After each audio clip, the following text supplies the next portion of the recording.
হাসপাতালে নিম্নমানের খাবার দেওয়ার অভিযোগ তুলে হাসপাতালের হেসেলে অতর্কিতে অভিযান বিজেপি বিধায়কের। নিয়ম লঙ্ঘন করেছেন বিধায়ক, সরব মেডিকেল কলেজ কর্তৃপক্ষ। দিনের পর দিন হাসপাতালে ভর্তি থাকা রোগীদের প্রদান করা হচ্ছে নিম্নমানের খাবার, এমনই অভিযোগ তুলে সরব হলেন বাঁকুড়ার বিজেপি বিধায়ক নীলাদ্রি শেখর দানা। এদিন বাঁকুড়া সম্মেলনী মেডিকেল কলেজ ও হাসপাতালের রোগীদের খাবার তৈরির যে হেসেল রয়েছে সেখানে অতর্কিত অভিযান চালিয়ে ঠিকাপ্রাপ্ত সংস্থার কর্মচারীদের ধমক দেন তিনি। সেই ভিডিও বিধায়ক তার নিজের ফেসবুক ওয়ালে পোস্ট করায় নিমেষের মধ্যেই ভাইরাল হতে থাকে সোশ্যাল মিডিয়ায়। ভিডিওতে দেখা যাচ্ছে বিধায়ক তার অনুগামীদের নিয়ে সরাসরি রান্নাঘরে গিয়ে রোগীদের যে খাবার প্রদান করা হচ্ছে তা খতিয়ে দেখলেন এবং সেই খাবার অত্যন্ত নিম্নমানের সেই অভিযোগ তুলে জোর ধমক দিতে দেখা যায় সেখানকার কর্মীদের। বিষয়টি চাউর হতেই সংবাদ মাধ্যমের সামনে বিধায়কের এই কার্যকলাপের বিরুদ্ধে সোচ্চার হয় হাসপাতাল কর্তৃপক্ষ। বাঁকুড়া সম্মেলনী মেডিকেল কলেজ ও হাসপাতালের সুপার ডক্টর অর্পণ কুমার গোস্বামী জানান, একজন দায়িত্বপ্রাপ্ত জনপ্রতিনিধি হয়ে তিনি হাসপাতালে রোগীদের খোঁজ নিতে আসতেই পারেন, কিন্তু হাসপাতালের অন্দরমহলে প্রবেশ করতে হলে সংশ্লিষ্ট কর্তৃপক্ষের অনুমোদনের প্রয়োজন হয়, সেটা বিধায়ক নেননি। বিষয়টি নিয়ে মেডিকেল কাউন্সিলের সাথে আলোচনা করে পদক্ষেপ নেওয়ার কথা বলেন তিনি। বিজেপি বিধায়কের এই ধরনের কর্মকাণ্ডে রীতিমতো সুর চড়িয়েছে শাসক তৃণমূল শিবির। বাঁকুড়া সাংগঠনিক জেলা তৃণমূল কংগ্রেসের সভাপতি তারাশঙ্কর রায় জানান, ভোট আসছে, তাই বিধায়ক রাজনীতি করছেন, কিন্তু তার এই দাদাগিরি সুলভ আচরণ মোটেও কাম্য নয়। তিনি মেডিকেল কলেজের কাছে বিধায়কের বিরুদ্ধে আইনি পদক্ষেপ নেওয়ারও অনুরোধ জানান। যদিও এই বিষয়ে বিধায়ক এর আগে একাধিকবার যোগাযোগ করা হলেও তার কোনো প্রতিক্রিয়া মেলেনি। দাদা, আজকে যে ছবি ভাইরাল হয়েছে, দেখা গেল যে বাঁকুড়ার বিজেপি বিধায়ক নির্দেশকের দ্বারা তিনি হাসপাতালের যে রন্ধন চালাতে গিয়ে তিনি বিভিন্ন অভিযোগ আনলেন, মাছের পরিমাণ, খাবারের পরিমাণ, এই সম্পর্কে এটা নিয়ে কি বলবেন আপনি? বাঁকুড়ার বিধায়ক যিনি আজকে হঠাৎ করে মেডিকেল কলেজে গেছেন, ওনার এমএসবি সাহেবের কাছ থেকে পারমিশন নিয়ে যাওয়া দরকার ছিল। যেহেতু একটা সরকারি জায়গা যেখানে রান্নার বিষয় থাকছে, ফুড পয়জন সকল মানুষ বাইরে থেকে যাচ্ছে, ফুড পয়জন হতে পারে, সেই জায়গায় ওনার পারমিশন নিয়ে যাওয়া দরকার ছিল।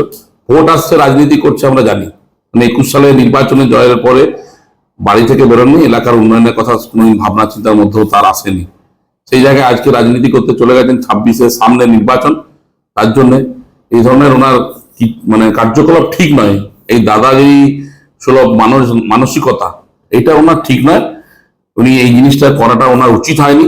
আমি মেডিকেল সুপারকে আবেদন রাখবো যে আপনার পারমিশনের মানে অনুমতি না নিয়ে তিনি এই ধরনের কার্যকলাপ করলেন, যেন লিগাল স্টেপ নেন এবং লিগাল ভাবে জিনিসটা দেখেন, তার জন্য আমি ওনাকে অনুরোধ জানাবো। সোশ্যাল মিডিয়ায় একটা ভিডিও ভাইরাল হচ্ছে, যেখানে দেখা যাচ্ছে বাঁকুড়ার গেরুয়া বিধায়ক নীলাদ্রি শেখর দানা তিনি হাসপাতালের যেখানে রন্ধনশালা সেখানে ঢোকে বিভিন্ন অভিযোগ করছে, মাছের সাইজ, বিভিন্ন খাবারের কোয়ালিটি, এটা নিয়ে স্যার আপনারা কি বলবেন? বিধায়ককে তার মানে এর জন্য তাকে সম্মান জানিয়েই বলছি, তার পদের সম্মান জানিয়ে বলছেন, তিনি যে পার্টিরই হন, গেরুয়াই হন আর অন্য কোনো পার্টিরই হন না কেন, মানে একটা তো আছে, এটা প্রত্যেকেরই আমার জানা উচিত আমার কতটা ক্ষমতা। হ্যাঁ, ওনার উচিত ছিল যদি কোনো রকম কোনো প্রবলেম হয়ে থাকে, পরিষেবা দেওয়ার ক্ষেত্রে অনেক সময় আমাদের প্রবলেম আমরা ফেস করি, ঠিক কথাই, নানা রকমের কমপ্লেন থাকে, পেশেন্ট পার্টির থাকে, পেশেন্টের থাকে, সেগুলোকে অ্যাড্রেস করা বা সেগুলোকে জানানোর কর্তৃপক্ষকে তার একটা নিয়ম আছে। এরকম ভাবে কেউ যদি আমাদের কিচেনের মধ্যে without the permission of the authority ঢুকে যায়, আমার বা প্রিন্সিপাল স্যারের মতো এই ব্যাপারটা নিয়ে প্রিন্সিপাল স্যারের সঙ্গে আমার কথা হয়েছে যে সেটা হচ্ছে যে কি এটা কিন্তু ঠিক নয়।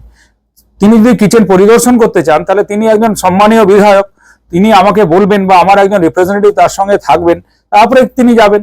কিন্তু অচানক গিয়ে কারো পারমিশন না নিয়ে তিনি সেখানটাতে ঢুকে গেছেন, এটা আমার মনে হয় উনি ঠিক ভালো ঠিক মানে আমি এটাকে ঠিক আমার দিক থেকে ব্যক্তিগতভাবে হোক বা অ্যাডমিনিস্ট্রেশনের দিক থেকে হোক এটা আমি সমর্থন করতে পারি না। আমি বা আমাদের অথরিটি, আমাদের প্রিন্সিপাল স্যার উনি একই কথা বলেছেন আমাকে যে উনিও এটা সমর্থন করেন না, উনি আজকে একটুখানি বাইরে আছেন, নাহলে উনি হয়তো আপনাদের সামনে আসতেন, উনি এই কথাও বলেছেন আর কি। আর প্রথম কথা। দ্বিতীয় কথা, আরেকটা জিনিসে আমার ভীষণভাবে আপত্তি, হাসপাতালের কোনো ছবি যদি ভেতরের ছবি দিতে হয়, এটা আমরা সবসময় বলে থাকি, একজন বিধায়ক যিনি একটা রেসপন্সিবল জায়গায় আছেন তার কিন্তু এটা হাসপাতালের ছবিটা ভেতরের ছবিটা দেওয়ার আগে অন্তত কর্তৃপক্ষের পারমিশন নেওয়াটা উচিত ছিল। হ্যাঁ, সেটা তো আমাদের কারো কাছে তো আপনি দেখতেই পাচ্ছেন, আপনার সামনে আমার যারা আজকে ডিউটিতে আছে, আমার ডেপুটি সুপার এবং অ্যাসিস্ট্যান্ট সুপার, কারো কাছেই কোনো রকম পারমিশন কিছু নেওয়া হয়। প্রবলেম থাকতে পারে, আমাদের প্রবলেম থাকবে, পরিষেবায় ত্রুটি থাকতে পারে, আমরা তো we are always open to criticism. আমরা সবসময় সমালোচনার ইয়ের জন্য প্রস্তুত, এবং আমরা এটা বিশ্বাস করি যে সমালোচনা না থাকলে কোনো জায়গায় কোনো ইনস্টিটিউশনের সমৃদ্ধি হয় না। তো সেই জায়গাটা দাঁড়িয়ে যেখানে আমরা এফোর্ট দিয়ে আমরা চেষ্টা করছি, আমার মনে হয় এটা একটা ডেফিনেটলি যদি একটা ইয়ে হয়, আমরা নিজেরা সবসময় দেখার চেষ্টা করি পেশেন্টের ডায়েট, মাঝে মাঝেই আমরা দেখার চেষ্টা করি। যদি কোনো কারণে কোনো একটা একদিন এসে আমি দেখে নিলাম, সেটাকে জেনারেলাইজ করে দিলাম, এই কথাটা আমার মনে হয় ঠিক নয়। ওটা আমাদের জানানোর কথা ছিল, আমরা কি ব্যবস্থা নিচ্ছি দেখে তারপরে কেউ যদি কোনো রকম বলেন, আমার মনে হয় সেটা একটা কি বলবো, একটা মানে যোগ্য বা একটা কি বলবো, একটা সঠিক ইয়ে হতো আর কি, বা যাকে বলে আমাকে আমাদের ইয়ে আর কি, যিনি একটা সম্মানীয় পদে আছেন, তো তার পক্ষে সেটাই বেটার হতো আর কি। স্যার, বিধায়কের এই ধরনের কর্মকাণ্ডের জন্য আপনাদের কোনো লিগাল স্টেপ করতে পেরেছে? সেটা এখন আমাদের তো আমি এটা ভাবছি, আমি স্যারের সঙ্গেও তো কথাবার্তা বললাম। আমি আজকে এসে আপনারাই বা কয়েকজন এসে আমাকে এটা দেখাচ্ছে, আমি যখন আজকে আমি ফার্স্ট হাফটা আসতে পারিনি, সেকেন্ড হাফে এসেছি। তো ফার্স্ট হাফে আসতে পারিনি, আমি সেকেন্ড হাফে এসেছি, আমার নিজের একটু ব্যক্তিগতভাবে ইয়ে ছিল, প্রবলেম ছিল। তো এসে আমি শুনলাম ব্যাপারটা। তো সেটা আমরা দেখি, আমরা চিন্তা ভাবনা করি, আমরা কলেজ কাউন্সিলের ব্যাপারটা আলোচনা করি, তারপরে আমরা এটা ব্যাপারে বলবো।